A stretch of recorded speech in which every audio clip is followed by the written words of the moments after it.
Hello friends, I hope you've all had an amazing holiday. 'Tis the season of giving, and what do people like me tend to both give and receive during the holiday season? Steam gifts. It's the most wonderful time of the year.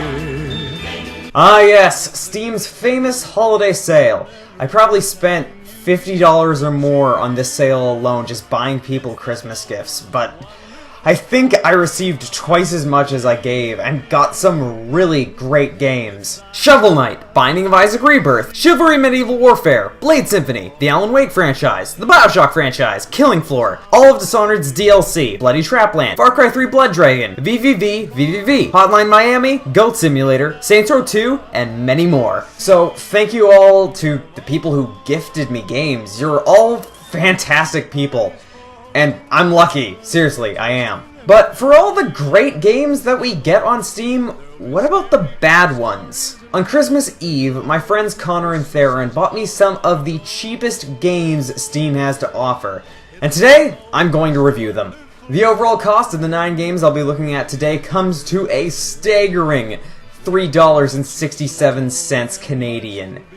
So, thank you for your generous donations, Connor and Tharin. Let's get started. First up, we have Real Horror Stories Ultimate Edition for 32 cents. For maximum scare, headphones recommended. Oh, well, please, just let me open up my new Sennheiser headphones so I can fully appreciate the majesty of this game. So all you do in this game is click stuff and trigger jump scares. I wouldn't even call this a point-and-click adventure because there is no adventure. For a game called Real Horror Stories, there's no story to speak of. You're just triggering scenes that maybe a 10-year-old could find kind of spooky before progressing to the next scene and... Oh shit! Oh no, guys! It's a puzzle! I'm terrified! Seriously though, I've played free Unity games that were scarier. It's certainly not worth 32 cents. Let's move on. Next up is Dead Bits for 16 cents. Dead Bits is a 3D first-person shooter that I can already tell had more work put into it than Real Horror Stories.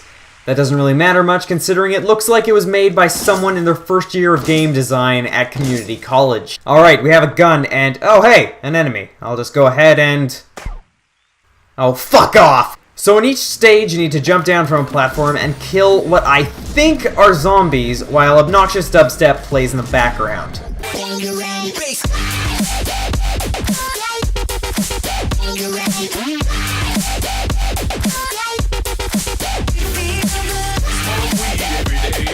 There's not much to it, but I guess it's worth 16 cents. Okay, next on the list is Gearcrack Arena. This is officially the cheapest game on Steam right now, costing only 10 cents. But hey, if we've learned anything so far, it's that cheaper games can sometimes be better, right? Oh god, I was wrong, never mind! This game is terrible. It's an overhead shooter, you have very limited ammo, and you're fighting the same enemies over and over. Look at this, am I even taking damage? No, apparently you don't get hurt if you get hit.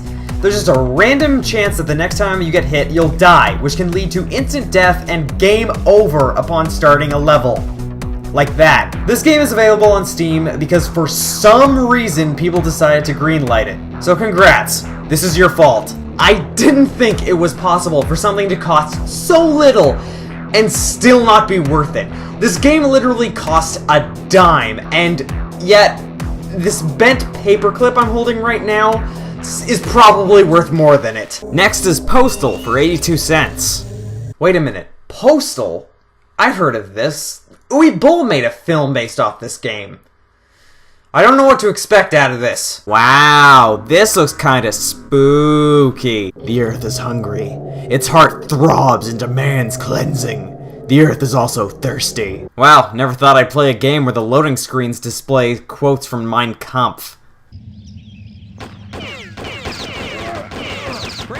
What is this, RuneScape?! So you're a tiny 3D man going around killing other tiny 3D people on a pre-rendered background. Honestly, while the graphics are super dated and the tank controls are really confusing at first, it's not the worst game I've played so far. I had more enjoyment slaughtering a town of innocents in Postal than I did in Gearcrack Arena. So I'd say it's worth 82 cents. It won't engage you for long, but it's fun while it lasts. Next is Foul Space for 54 cents. So we're a rooster that gets pissed off at the sun, so he flies his silo into space to destroy it. Do I really need to explain the ramifications this would have on the Earth? But it turns out that's no sun! It's a space station. Then the sun turns into Pac-Man for some reason, he eats a rocket, and that's it. The cutscene doesn't have an ending, it just stops, and we're thrust into the game.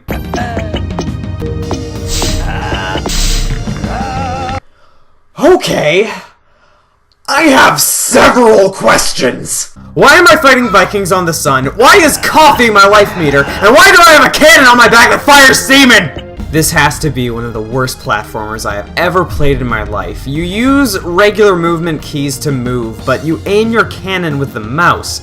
But multiple times, both movement and aiming glitched out on me, leaving me with zero control, and it's so boring. Not worth half a dollar. Next is Super Killer Hornet Resurrection, also for 54 cents. This game is simple. It's your typical shmup, but instead of getting power-ups, you'll be faced with math problems. Answer right, you power up. Answer wrong, you power down. The gimmick is alright, I guess. It's kinda cool at first, but the math problems never really get difficult enough to be interesting. The difficulty curve is completely random.